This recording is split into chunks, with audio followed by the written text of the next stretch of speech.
मैंने अपनी पहली कमाई अपने घर के बाहर एक छोटा सा स्टूल या टेबल रखकर उस पर अंडे और ब्रेड रख के बेचे हैं। और पहली कमाई मैंने तब से स्टार्ट की थी। इंडस्ट्री में कामयाब होने के लिए जो मेरा पीरियड है वो लमसम 15 से 20 साल टोटल मान के चलें।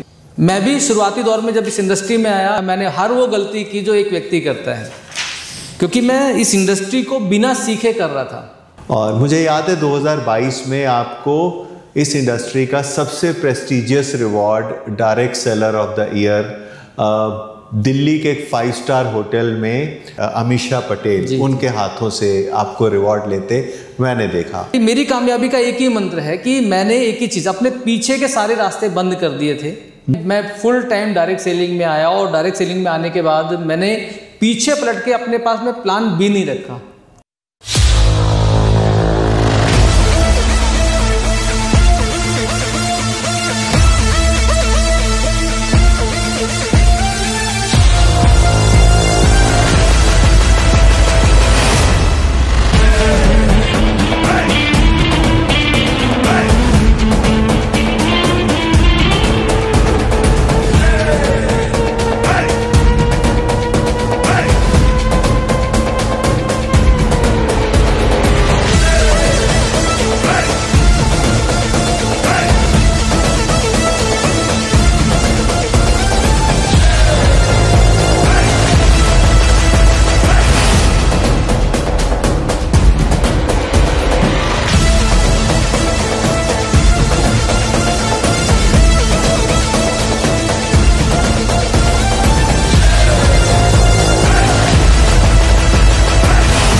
जय हिंद साथियों, अमूल्य वाणी के इस पॉडकास्ट में आपका बहुत बहुत स्वागत है।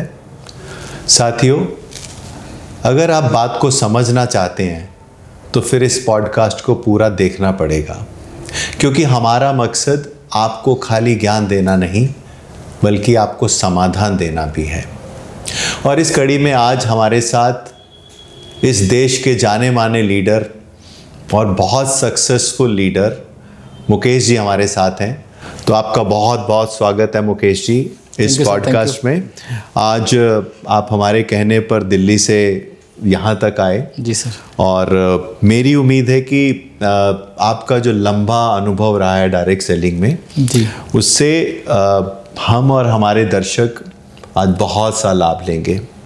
मुकेश जी, मैं आपको लगभग 10 साल से ज़्यादा समय से जानता हूँ और मैंने आपकी इस पूरी जर्नी को बहुत ध्यान से देखा है और आपका अनुभव मेरी देखने से भी कहीं ज़्यादा है।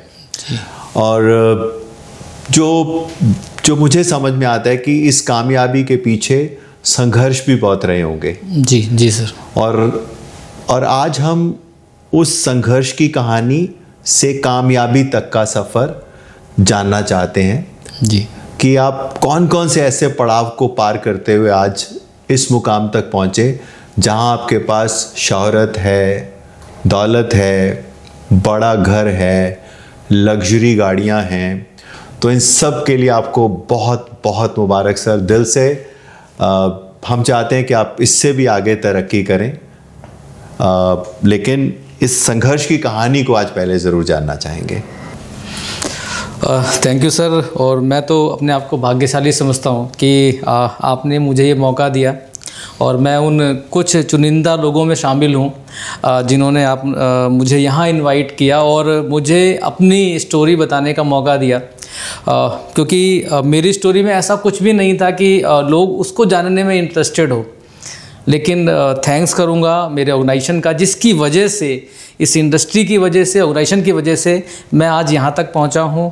Thank you sir, thank you. क्योंकि आपने ये मौका अगर मुझे नहीं दिया होता तो शायद मैं अपना परिचय लोगों को नहीं दे बता पाता, लोगों को अपना परिचय नहीं दे पाता। Thank you sir, thank you. Sir, ये जो कामयाबी है ना, यही लोगों को रास्ता दिखाती है। जी सर। आज आप यहाँ इस वजह से भी हैं क्योंकि आज आप कामयाब हैं। जी सर। जैसे आज तो जैसे दुनिया आज बात करती है मेरी कामयाबी की।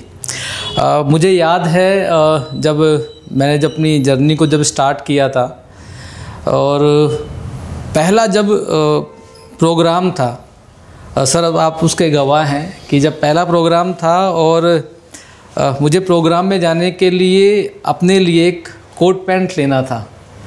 और दोस्तों आज तो ये मेरे लिए प्राउड का सब्जेक्ट है, लेकिन उस समय मेरे लिए शर्मिंदगी का सब्जेक्ट विषय था। क्यों? क्योंकि मेरे पास में नया कोट पैंट खरीदने के लिए पैसे नहीं थे। और दिल्ली में एक पुराने कपड़ों की मार्केट लगती है, वहाँ से जाकर मैंने 600 रुपये के अंदर में पुराना कोट पैंट लिया था और वहाँ से इस जर्नी को स्टार्ट किया। आज जब मैं आपके सामने बैठा हूँ और आज मैं प्राउडली कहता हूँ कि आज डायरेक्ट सेलिंग की वजह से आज मेरे जैसा शख्स उस कंडीशन से निकलकर आज मैं आपके सामने हूँ। सर सैल्यूट है आपकी इस मेहनत को। बहुत सारे लोग तो शायद स्ट्रगल में आधे रास्ते में ही दम तोड़ देते हैं। जी सर। लेकिन जितना मैं आपके बारे में जानता हूँ, जो मैंने सुना है कि आपकी जो संघर्ष की यात्रा बचपन से शुरू हुई जी, फिर आप टीचिंग प्रोफेशन में आए जी, शायद मास्टर जी बनकर भी अपनी ज़िंदगी काट सकते थे। वहाँ से डायरेक्ट सेलिंग का सफ़र कैसे शुरू हुआ सर? जी, मेरी लाइफ सर, अब मैं जब आज पीछे पलट के देखता हूँ तो मुझे बहुत इंटरेस्टिंग लगती है, क्योंकि मेरा जन्म एक नॉर्मल, मैं कह सकते हैं मिडिल क्लास भी नहीं, लोअर मिडिल क्लास फैमिली में हुआ था।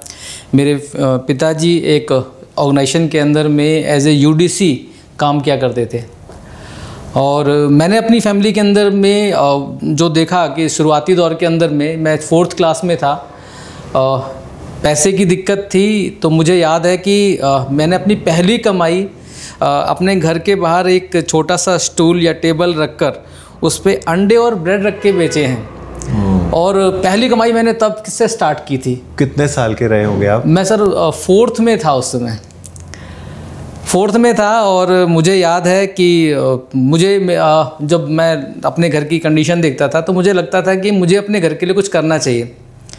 तो वहाँ से इस जर्नी को शुरू किया। हालात ख़राब थे।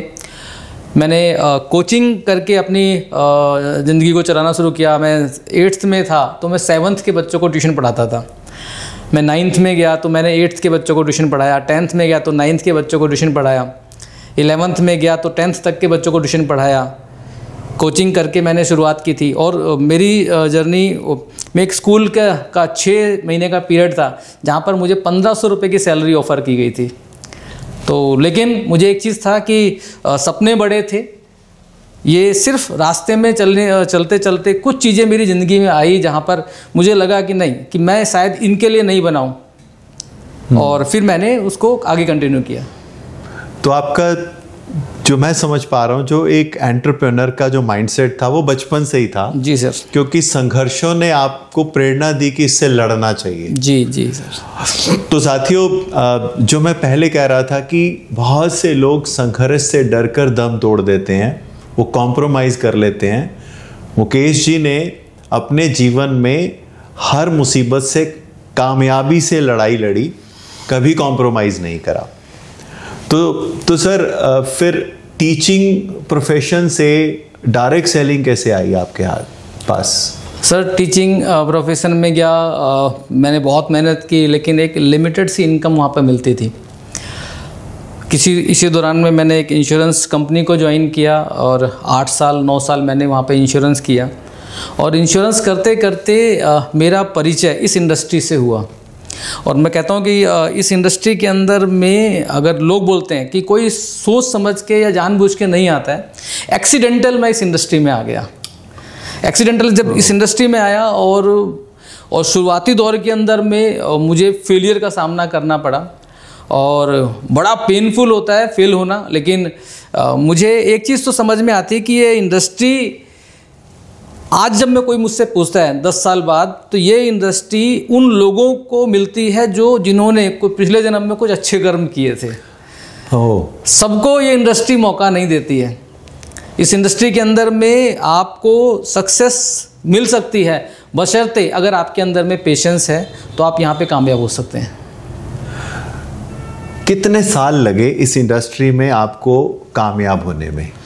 सर लगभग मुझे इस इंडस्ट्री में कामयाब होने के लिए जो मेरा पीरियड है वो लमसम 15 से 20 साल टोटल मान के चलें कि 20 साल मैंने, क्योंकि इसमें मैं कई बार आया कई बार आउट हुआ मैं इस इंडस्ट्री में। और मैं तो एक ही चीज़ आज अगर आपके माध्यम से मैं आज अपने साथियों को कहना चाहूँगा, एक स्टोरी जिसने मेरी ज़िंदगी के अंदर में बहुत बड़ा रोल निभाया, जो शायद मैं आप सबने सुन रखी होगी लेकिन मैं फिर उसको रिपीट करना चाहूँगा। बहुत छोटी सी स्टोरी है कि एक लकड़हारा जंगल के अंदर में लकड़ी काटने जाता था और जब वो लकड़ी काटने जाता था तो एक बार गलती से लकड़ी काटते काटते उसकी कुल्हाड़ी एक बार तालाब में गिर गई और वो तालाब के किनारे बैठकर रोने लगा। और जब वो रोने लगा तो रोते रोते तभी उसमें उस तालाब से एक जल देवता निकले और उन्होंने उसके सामने एक कुल्हाड़ी निकाल के दी और वो कुल्हाड़ी थी चांदी की। उनको उस पर दया आ गई कि शायद इसकी मैं मदद कर दूं, तो उन्होंने पूछा लकड़हारे से कि क्या ये कुल्हाड़ी तुम्हारी चांदी की? तो लकड़हारे ने बोला कि नहीं, कि ये कुल्हाड़ी मेरी नहीं है। तो जल देवता एक बार दोबारा तालाब में गए और उन्होंने फिर एक कुल्हाड़ी निकाली, वो सोने की कुल्हाड़ी लेकर आए। उन्होंने पूछा कि ये तो नहीं है कई कुल्हाड़ी? तो उस लकड़हारे ने फिर मना कर दिया और वो जल देवता उस पर प्रसन्न हुए। वो दोबारा तालाब में गए और वो वहाँ से वापस आए, एक लोहे की कुल्हाड़ी निकाली कि ये तुम्हारी थी क्या? तो उन्होंने बोला हाँ प्रभु यही मेरी है। तो एट द लास्ट वो जल देवता ने उसको तीनों कुल्हाड़ी गिफ्ट कर दी। तो जब मैं इस जर्नी की बात करता हूँ, मैं पीछे पलट के देखता हूँ तो वो टेस्ट थे, जो इस टेस्ट में पास हो जाएगा वो कामयाब हो जाएगा और जो फेल हो जाएगा वो ध्यान करना वो कहीं नहीं पहुँच पाता है।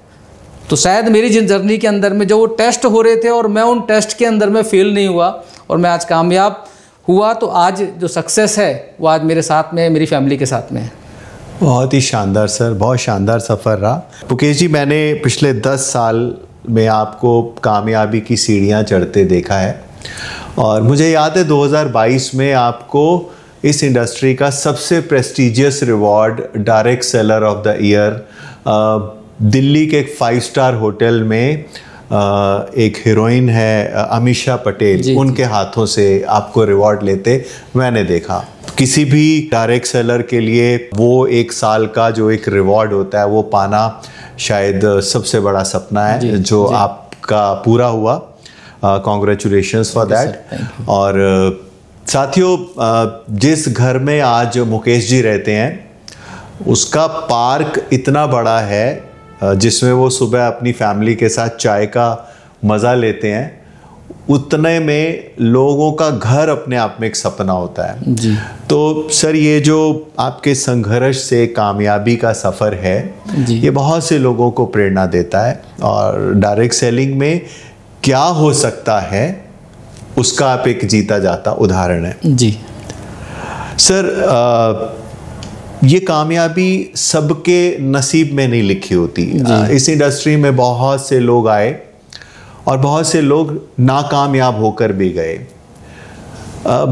हम जानना चाहते हैं कि कहाँ कमी रह जाती है, कौन सा ऐसा पॉइंट है जो नेटवर्क इंडस्ट्री में आकर लोग छोड़ देते हैं जिससे वो नाकामयाब हो जाते हैं। जी सर, जी बिल्कुल आप सही बोल रहे हैं सर, क्योंकि इस इंडस्ट्री के अंदर में लोग बड़े बड़े सपने देखकर आते हैं। लोगों के पास में बड़े सपने होते हैं और वो किसी दूसरे की अचीवमेंट देखकर इस इंडस्ट्री में वो आ जाते हैं। लेकिन जब यहाँ पर वो इस इंडस्ट्री में आते हैं तो उनका सामना होता है यहाँ पर जो मुश्किलें हैं, जो दिक्कतें हैं उनसे। और सबसे बड़ी चीज़ सर, अगर मैं बात करूँ, जब कोई व्यक्ति इस इंडस्ट्री में आता है वो अपना प्लान भी साथ में लेकर आता है। और एक स्टोरी जब मैंने पढ़ी थी और उस स्टोरी का भी मेरी ज़िंदगी में बड़ा तगड़ा योगदान है सर। किसी ने सिकंदर से पूछा कि आपकी कामयाबी का राज क्या है?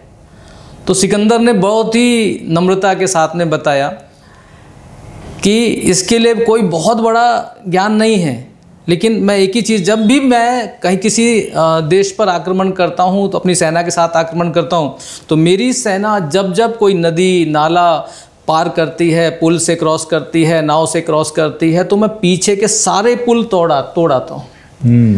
उन नावों को मैं तोड़ आता हूँ कि सिर्फ एक ऑप्शन रह जाए, या तो जीतेंगे या फिर मरेंगे। मेरी कामयाबी का एक ही मंत्र है कि मैंने एक ही चीज़, अपने पीछे के सारे रास्ते बंद कर दिए थे। क्योंकि जो आपको जैसे भाई मैंने डिस्कस किया कि मैं इंश्योरेंस सेक्टर में गया और 9वें साल के अंदर में मैंने अपनी इंश्योरेंस की एजेंसी से रिज़ाइन दिया, और रिज़ाइन देने के बाद में मैं फुल टाइम डायरेक्ट सेलिंग में आया, और डायरेक्ट सेलिंग में आने के बाद मैंने पीछे पलट के अपने पास में प्लान भी नहीं रखा। मेरे पास सिर्फ एक ही प्लान था, वो डायरेक्ट सेलिंग, और वही प्लान आज मुझे कामयाब कर गया सर। बहुत बढ़िया। तो अक्सर जो लोग इस इंडस्ट्री में आते हैं उनके पास क्लियर माइंड नहीं होता जी कि क्या करना है, और दिमाग में बहुत सारे ऑप्शंस लेकर चलते हैं। चल ये नहीं हुआ तो ये हो गए कर लेंगे, ये नहीं हुआ तो ये कर लेंगे। तो आपका जो कहना है और जो मानना है कि अगर आप किसी काम में कामयाब होना चाहते हैं तो फिर क्लियर फोकस होना चाहिए। जी सर, जी बिल्कुल। जैसे आपने सिकंदर का एग्जाम्पल दिया कि सारे ब्रिजेस को जलाकर वो आगे बढ़ा, तो साथियों अगर आप किसी भी फील्ड में कामयाब होना चाहते हैं तो प्लान बी नहीं होना चाहिए। समय लगता है, मुकेश जी को भी एक लंबा समय लगा इस कामयाबी तक पहुंचने में, लेकिन अगर आप शिद्दत के साथ इंडस्ट्री में आगे बढ़ेंगे तो कामयाबी आपको जरूर मिलेगी। बिल्कुल सर। सर और क्या क्या गलतियां करते हैं लोग? तो एक तो फोकस नहीं है, ठीक है जी। और आपको क्या लगता है कौन सी ऐसी मिस्टेक्स हैं जो उनको नहीं करनी चाहिए? साथियों, अगर मुझसे पूछें इस पूरी जर्नी के बारे में और जो इन गलतियों के बारे में, मैं भी शुरुआती दौर में जब इस इंडस्ट्री में आया मैंने हर वो गलती की जो एक व्यक्ति करता है, क्योंकि मैं इस इंडस्ट्री को बिना सीखे कर रहा था। और सबसे बड़ी बात, अगर आपको छोटे से छोटा काम भी अगर करना है तो उसके सीखने के लिए, सिखाने के लिए कॉलेज हैं, इंस्टीट्यूट हैं, बहुत कुछ है मतलब। लेकिन ये इकलौती इंडस्ट्री है जिसको सिखाने, ये सेल्फ स्टडी पे डिपेंड करता है। और हर एक व्यक्ति सेल्फ स्टडी नहीं करता है। वो सिर्फ इस इंडस्ट्री में इस वजह से आ गया कि किसी की उसने कामयाबी देखी और वो यहाँ पर आ गया। और अगर आप यहाँ पर कामयाब होना चाहते हैं तो एक ही चीज़ आपको करनी पड़ेगी। एक ही चीज़ मैं बार बार बोलूँगा, एक चीज़ कि आपको हर वो गलती, हो सकता है आप करेंगे, लेकिन गलती के बाद में दोबारा स्टैंड करना है, इस इंडस्ट्री को सीखना है, आपको सेल्फ स्टडी पे जोर देना है, आप यहाँ पर कामयाब हो सकते हैं। दोस्तों, डायरेक्ट सेलिंग दुनिया का सबसे आसान काम है। क्यों आसान मैं बोलता हूँ कि इसके सिंपल से कुछ बेसिक रूल हैं। आप सिर्फ उन बेसिक रूल को फॉलो कीजिए, आप यहाँ पे कामयाब हो जाएंगे। पहला बेसिक रूल, जब कहते हैं कि लिस्ट बनानी है, लिस्ट बनाने का मतलब दो लिस्ट बनानी है। पहली आपकी ड्रीम लिस्ट, आपके सपनों की लिस्ट। आपके पास में अगर सपने नहीं हैं, आपके पास में अगर ड्रीम नहीं है, तो तय मान के चलना आप इस इंडस्ट्री के अंदर में ज़्यादा लंबी दूरी तक आप नहीं पहुँचेंगे। ज़्यादातर लोगों के साथ में मैंने एक ही चीज़ देखी है कि जब मैं उनसे ये बात करता हूँ कि आपके पास क्या आपकी ड्रीम लिस्ट है, तो सब बोलते हैं कि हाँ जी हाँ है। तो मैं पूछता हूँ कहाँ पर है, तो उनके पास में कोई भी रिटर्न में ड्रीम लिस्ट नहीं होती है। क्योंकि अक्सर लोगों को लगता है कि ड्रीम लिस्ट बनाने से थोड़ी यहाँ पे कामयाबी मिल जाएगी। और मैं आपको बोल रहा हूँ कि ड्रीम लिस्ट बनाने से ही कामयाबी मिलती है। पहला चरण है ड्रीम लिस्ट आपकी, उसके बाद में है कॉन्टैक्ट लिस्ट। जितनी बड़ी आपकी कॉन्टैक्ट लिस्ट से जितनी बड़ी आपके पास में लिस्ट होगी, उतनी बड़ी आपके सक्सेस होगी। और सबसे बड़ी चीज़, आज एक कॉन्टैक्ट लिस्ट एक छोटा सा काम है और लोग इसको इतना छोटा समझ लेते हैं कि करते ही नहीं है। और उनके फेलियर का सबसे बड़ा कारण है कि उनके पास में किन लोगों से मिलना है। अच्छा, कॉन्टैक्ट लिस्ट बन भी गई, आपने 100 लोगों की कॉन्टैक्ट लिस्ट बना दी, और 100 लोगों के बाद में जबकि एक नेटवर्कर चाहे तो डेली दिन के अंदर में नए 5 लोगों के नाम उस लिस्ट में ऐड करने हैं। कभी ना ख़त्म होने वाली लिस्ट आपको बनानी है। उसके बाद में आपको करना है, इस इंडस्ट्री के अंदर में लिस्ट बन गया, आपकी ड्रीम लिस्ट बन गई, लिस्ट बन गया। और तीसरा काम सबसे बड़ा, इन्विटेशन करना है। आपको इन्वाइट करना है लोगों को इस बिज़नेस के लिए। और इनवाइट करने के बाद में आपको करना है जो सबसे बड़ा काम, वो है शो द प्लान, STP। अब लोगों का आज एक ही चीज़ ध्यान करना, आप सर जितने भी लोगों को आप देखिए जो फेल हुए, आप सिर्फ इतना पूछिए कि आपके दिन में कितने STP होते हैं, कितने आप शो द प्लान करते हैं। अगर एक व्यक्ति सिर्फ, अगर वो फुल टाइमर है और दिन में 3 शो द प्लान करता है, तो महीने में 90 प्लान होते हैं। 365 दिन के अंदर में 1000 शो द प्लान होंगे। 1000 शो द प्लान अगर कोई भी व्यक्ति आप कर ले और जैसा मर्जी प्लान कर ले। ये बोलते हैं कि अच्छा प्लान नहीं आता है, सर कोई अच्छा प्लान नहीं होता है। आपको सिर्फ और सिर्फ आप अपने सिस्टम का प्लान डिस्कस करें। अगर पूरे एक साल में 1000 से ज़्यादा प्लान आपने कर दिए, यानी कि दिन के 3 प्लान कर दिए, आपको सक्सेस होने से कोई नहीं रोक सकता है। उसके बाद फॉलोअप करना है, बेसिक सी चीज़ें हैं। और एक ही चीज़ है कि यहाँ पर क्यों लोग फेल हो जाते हैं। लोग 3, 4, 5, 10 लोगों को उन्होंने प्रेजेंटेशन दी और उनको वहाँ पर ना सुनाई दी और वो वहाँ से वापस हो गए जी। और इस इंडस्ट्री का सबसे बड़ा जो ड्रॉबैक है, कई बार जैसे हम बात करते हैं कि मैं अपने सिस्टम की बात करूं, मात्र 2000 रुपये का प्रोडक्ट लेकर ये बिजनेस स्टार्ट हो गया। छोटी इन्वेस्टमेंट है और कहते हैं कि जहां नहीं लगेगा धन वहां नहीं लगेगा मन। तो 5 लोगों की ना सुनने के बाद में वो शख्स वहां से वापस हो जाता है। अगर इसके मैं दूसरी तरफ देखता हूं, अगर एक व्यक्ति कहीं 5 लाख रुपए लगाकर कपड़े का काम कर रहा है, सुबह से लेकर शाम तक कितने रिजेक्शन मिलते हैं, लेकिन अपना शोरूम कभी बंद नहीं करता। कारण क्योंकि 5 लाख लगे हैं। तो एक ही चीज़ है, मैं साथियों को एक ही चीज़ कहना चाहूँगा कि बहुत शानदार सा बिजनेस है, बहुत शानदार सा व्यापार है। एक ही चीज़, इसको व्यापार की तरह करें। एक ही चीज़ है, सीखना पड़ेगा, पेशेंस के साथ में टिकना पड़ेगा और तब तक टिकना पड़ेगा जब तक कामयाबी मिल नहीं जाती है। बिल्कुल ठीक कहा है सर आपने। जो बातें बोली हैं वो 100% ट्रुथ है और आई एम श्योर ये सब आपके अनुभव से हैं। एक और चीज़ पूछना चाहता हूँ सर, जो लोग इंस्पायर कर रहे हैं इस इंडस्ट्री में आने का, जो नए लोग आए हैं, उनका डे शेड्यूल क्या होना चाहिए, उनकी दिनचर्या क्या होनी चाहिए, कैसे उनको अपने काम को करना है और कब ख़त्म करना है? जी बिल्कुल सर। दिनचर्या कि सुबह आपको उठना है। देखिए एक ही चीज़ समझना ये सर कि कोई व्यक्ति अगर मान लिया उसको 20,000 की जॉब लगी है और उसको 9:30 बजे ऑफिस पहुंचना है, तो वो टाइम पर उठता है। टाइम पर वो बस पकड़ता है, कन्वेंस पकड़ता है और टाइम पर 9:30 वो वहाँ पर एंटर कर जाता है, क्योंकि सवाल है 20,000 रुपये का जी। और इस इंडस्ट्री के अंदर में मुझे नहीं लगता कि कोई व्यक्ति 20,000 के लिए इस इंडस्ट्री में आता है। BMW, जगुआर, बड़े बड़े ड्रीम के साथ में आता है। लेकिन इस इंडस्ट्री में फिर फेलियर का कारण वही होता है, क्योंकि अपना काम है, कोई सर के ऊपर बॉस नहीं है। वो जब मर्जी उठता है, जब मर्जी जाता है, मन करता है तो जाता है, नहीं तो वो घर के और कामों में लग जाएगा। इस इंडस्ट्री के अंदर में मुझे एक चीज़, मैं बहुत सारे लोगों को फेलियर का मेन कारण यही है कि इस इंडस्ट्री के अंदर में टाइम ना देना। दूसरी चीज़, कामयाबी बिल्कुल आपके दरवाजे पर है। तो किसी ने बहुत शानदार सा क्या बात बोली है कि आपको 3 दरवाजे हमेशा याद रखने हैं। पहला, सुबह उठते ही अपना दरवाज़ा छोड़ना है जी। सबसे पहले अपना दरवाज़ा छोड़ना है। उसके बाद अगर आप ऑफिस जा रहे हैं तो आपको ऑफिस पहुंचकर ऑफिस का दरवाज़ा छोड़ना है, क्योंकि आपका काम फील्ड में है, ऑफिस में नहीं है। और तीसरा दरवाज़ा यानी कि कस्टमर के दरवाजे पे तंबू गाड़ के बैठना है। अगर आपने ये तीसरा दरवाज़ा पकड़ लिया तो तय मान के चलना, कामयाबी आपके दरवाजे पर होगी। कामयाबी आपके दरवाजे पे होगी नहीं, दस्तक भी देगी और धमाकेदार दस्तक देगी। आपकी बात में 100% दम है सर। साथियों, जो मुकेश जी ने बताया कि किसी की नौकरी 20,000 की भी है, उसको भी अपने काम को समय पर शुरू करना पड़ता है। अगर उसको 9 बजे पहुंचना है ना, तो वो एम्प्लॉय 8:45 बजे दफ्तर के बाहर खड़ा होता है, कहीं उसकी अटेंडेंस पे रेड डॉट ना लग जाए जी। बॉस का डर होता है। और यहाँ पर सपने बड़े हैं जी। तो अगर सपने बड़े हैं तो फिर समय की महत्वता को समझते हुए समय पर ही काम शुरू करें। तो डिसिप्लिन तो बहुत ज़रूरी है सर। और क्या ऐसी आदतों में उसके शुमार होना चाहिए और क्या क्या चीज़ें उसको दिन में करनी चाहिए ताकि वो कल आप जैसी कामयाबी पाए?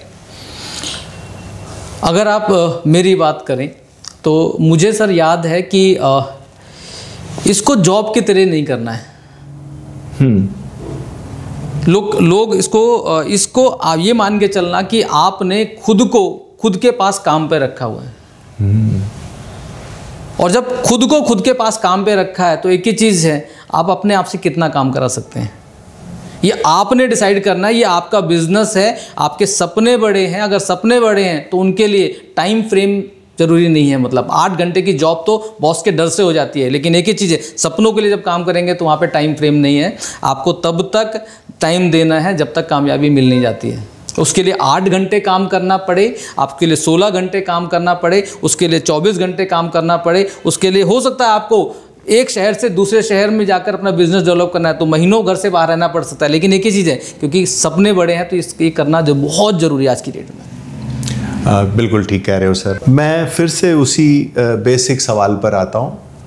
अक्सर लोग डायरेक्ट सेलिंग को ज्वाइन करने से डरते हैं, लेकिन डायरेक्ट सेलिंग में जनरली कंपेयर किया जाता है ट्रेडिशनल बिजनेस से, डायरेक्ट सेलिंग को कंपेयर किया जाता है नौकरी से, या डायरेक्ट सेलिंग के बारे में कहा जाता है कि ये एक फाइनेंशियल फ्रीडम का बिजनेस है। तो सर आप कैसे तुलना करेंगे? एक आदमी कोई अपना छोटा कारोबार करना चाहता है, ज़्यादा पैसे नहीं है, लेकिन उसको लगता है कि छोटी मोटी रेहड़ी लगा लूँ या छोटा मोटा कारोबार कर लूँ, या बहुत से लोग छोटी छोटी नौकरियां कर रहे हैं और सेटिस्फाइड भी नहीं है, लेकिन फिर भी उसको नहीं छोड़ना चाहते, उनको डर लगता है डायरेक्ट सेलिंग से। तो उनके लिए आपके पास क्या प्लान है? बिल्कुल, जब मैं मार्केट में लोगों से मिलता हूं और बहुत सारे लोगों से मिलता हूं और जब मैं उनके चेहरे पर इस इंडस्ट्री का जो डर देखता हूं, मैं उनसे एक ही चीज़ कहना चाहूँगा सर आपके माध्यम से, कि दोस्तों एक छोटा सा एग्जांपल दे रहा हूँ। एक चूहे का जब सर जन्म होता है, जो गर्भ धारण का समय है वो मात्र 20 दिन है, और यहीं एक कुत्ते का जन्म का जो गर्भ धारण का समय है वो मात्र 60 दिन है। और इसी की तरफ इसके विपरीत एक हाथी का जो गर्भ धारण का समय है वो है 22 महीने। लेकिन एक ही चीज़, आप किस चीज़ पे फोकस कर रहे हैं? सबसे जल्दी पैसे आज मजदूर को मिल जाते हैं, उसने सुबह काम किया, शाम को पैसे मिल जाते हैं, रिक्शे वाले को मिल जाते हैं। सही कह रहे हैं। लेकिन जब आपका सपना बड़ा है, आप बड़ा ड्रीम देख रहे हैं, आपके पास में फोकस बड़ा है, तो समय तो लगेगा, समय तो लगेगा, क्योंकि जब हाथी का बच्चा जन्म लेता है उस समय धरती हिलती है। एक ही चीज़ है, आप जब व्यापार करने जा रहे हैं तो पेशेंस आपको रखना पड़ेगा।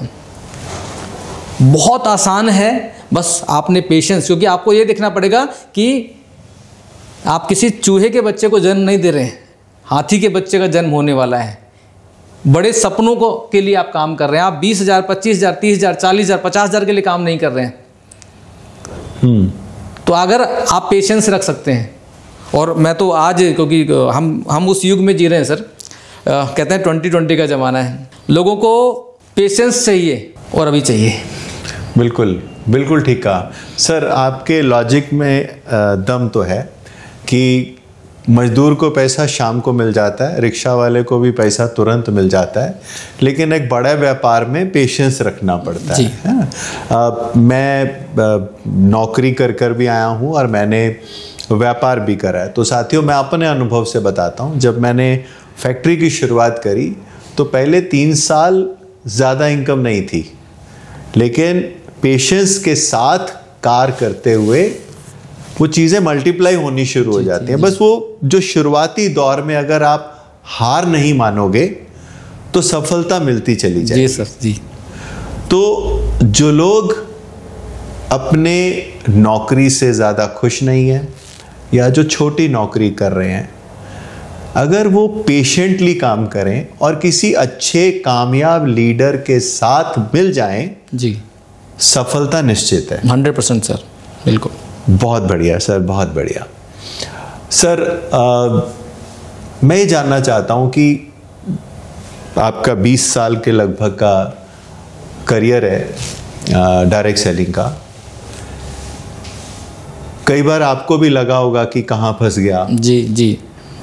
और आपने हिम्मत नहीं छोड़ी, लेकिन कौन सा ऐसा टर्निंग पॉइंट था जी आपके उस करियर में जिसने आपकी सोच बदल कर रख दी और संघर्ष करने के लिए मजबूर कर दिया, कामयाबी को मजबूर कर दिया कि वो आप तक पहुँचे? जी सर, मुझे याद है, मैं जैसे ही अभी अपने ऑर्गेनाइजेशन में मेरी एंट्री हुई और मुझे 3 महीने हुए थे, और 3 महीने के अंदर ही मेरे साथ में एक बहुत शॉकिंग सी घटना घटी कि मेरे जो सीनियर थे वो सिस्टम को छोड़ गए। अब मेरे पास दो ऑप्शन थे उस समय, क्योंकि मुझे उस समय आगे कुछ नज़र नहीं आ रहा था। लेकिन आज कोई मुझसे पूछता है कि वो समय आपके लिए कैसा था, तो मैं आपको बताता हूँ कि शायद अगर वो उस दिन साथ नहीं छोड़ते तो मैं खुद प्लान देना नहीं सीखता। आज ज़्यादातर लोग बोलते हैं कि साहब मेरा सीनियर अच्छा नहीं है तो मैं कामयाब नहीं हूँ, सीनियर मेरे प्लान नहीं करता है इसलिए मैं कामयाब नहीं हूँ। मैं आपको बताता हूँ, अगर आपका सीनियर जितनी जल्दी आपके प्लान करना छोड़ देगा, या फिर मैं दूसरे शब्दों में कहूँ कि जितनी जल्दी आप बैसाखियों का सहारा लेना बंद कर दोगे, आपकी कामयाबी उतनी जल्दी आपके पास आएगी। और वो मेरी ज़िंदगी का सबसे बड़ा टर्निंग पॉइंट था सर। और मुझे याद है उन 10 सालों में, पूरे 10 सालों के अंदर में मैंने सारे प्लान खुद किए, और शायद अगर वो हादसा मेरे साथ में नहीं होता तो मैं आज यहाँ नहीं होता। मैं सभी साथियों को एक ही चीज़ बोलूँगा कि जितनी जल्दी, क्योंकि सपने आपके हैं तो एफर्ट्स भी आपके होंगे। सपने कभी बैसाखियों के सहारे नहीं पाए जा सकते हैं। सपने अगर आपने जीना है तो एक ही चीज़, बैसाखियाँ जितनी जल्दी छोड़िए, खुद को काबिल बनाइए, कामयाबी आप दरवाजे पे दस्तक देगी। Thank you very much sir. आपका भाव जो मैं समझ पाया वो ये है कि कठिनाइयों में भी संभावनाएं तलाशी जाती है। बहुत से लीडर्स आज इस वजह से काम छोड़ देते हैं कि उनको लगता है कि वो साथ नहीं दे रहा। जी। आपका साथ जब छूटा तो आपने कमान खुद संभाल ली, और वो कमान जो संभाली आज कईयों की कमान लेकर आगे बढ़ रहे हैं। जी सर, जी बिल्कुल बिल्कुल। बहुत ही शानदार सर। मुझे लगता है कि ये सीखने का बहुत इंपॉर्टेंट पॉइंट है हम सब के लिए। सर अब बहुत सी गंभीर बातें हो गई। जी, जी। इस इंडस्ट्री में लोग मस्ती भी करते हैं। जी सर। टाइम भी कहते हैं होता है इस इंडस्ट्री में। जी sir. Time and money freedom की बात होती है। तो हम आपके जीवन के कुछ मजेदार किस्से सुनना चाहते हैं। जी सर। जो गंभीर लाइफ से हटकर इस इंडस्ट्री के अंदर कुछ मजेदार बातें भी होती हों। सर मैं, अगर कोई मुझसे पूछे कि आपकी ज़िंदगी में क्या मज़ेदार या ऐसा हुआ, मैं आपको बता दूं सर, आज मेरी पूरी लाइफ मज़ेदार है। मुझे याद है कि मेरे ख़ानदान में किसी के पास में मोटरसाइकिल नहीं होती थी। आज मेरे जैसा शख्स आज 3 से 4 गाड़ियां आज मेरे पास में हैं। मेरे जब मैंने अपनी जर्नी की शुरुआत की थी, मुझे याद है मेरे पिताजी जब दिल्ली में आए थे, एक 10 बाई 10 के कमरे में वो जीवन यापन हम लोगों का होता था। और आज दिल्ली शहर के अंदर में आज मेरे पास में कई घर हैं। सबसे बड़ी बात, आज लगभग 2 पासपोर्ट भर चुके हैं, फॉरेन ट्रिप मेरे उसमें ठप्पे लग चुके हैं, स्टैंप लग चुकी है। पूरा हिंदुस्तान छान मारा है। और सबसे बड़ी बात, आज पैसा भी है, समय भी है, मान सम्मान भी है।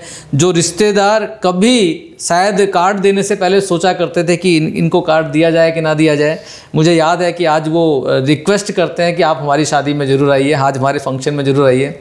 तो मैं तो एक ही चीज़ बोलूँगा कि सर ये इंडस्ट्री अगर नहीं होती तो ये लाइफ में ये जो मज़े हैं ये नहीं होते। और मैं एक ही चीज़ अगर मैसेज देना चाहूँ, अगर आपने मज़े करने हैं तो डायरेक्ट सेलिंग में आ जाइए। बहुत शानदार सर। दोस्तों, एक मैसेज जो मुकेश जी का है वो बहुत क्लियर है कि जो असली ताकत है ना वो कामयाबी में है। और अगर एक कामयाब आदमी पैसे वाला होगा तो वो रिश्तेदार जो कार्ड देने से डरते थे, आज वो रिक्वेस्ट करते हैं कि भाई साहब हमारे घर आइएगा। सर ये क्रॉस है, ये क्रॉस है सर। तो साथियों, अगर आप असली में अपनी ताकत चाहते हैं तो कामयाब होना पड़ेगा, और कामयाब आदमी के पास दुनिया आती है। जी सर, बिल्कुल। बहुत शानदार रहा सर आपसे बातचीत करना। मुकेश जी, आपसे कई विषयों पर हमने बातचीत करी, आपके सफ़र के बारे में जानना। आज आप एक सक्सेसफुल इंसान हैं। लोगों को एक घर की इच्छा होती है, आज ऊपर वाले की कृपा से कई घर हैं, सुंदर लॉन वाले घर हैं, लग्जरी गाड़ियां हैं। ऑडी में तो मैं कई बार आपके साथ बैठा हूं। अब यहाँ से आगे का क्या सफ़र है आपका? अगले सालों में, आने वाले सालों में आप किस तरह से आज आप अपने आप को डिफाइन करते हैं या क्या टारगेट लेके चलना चाहते हैं? जी सर, बिल्कुल।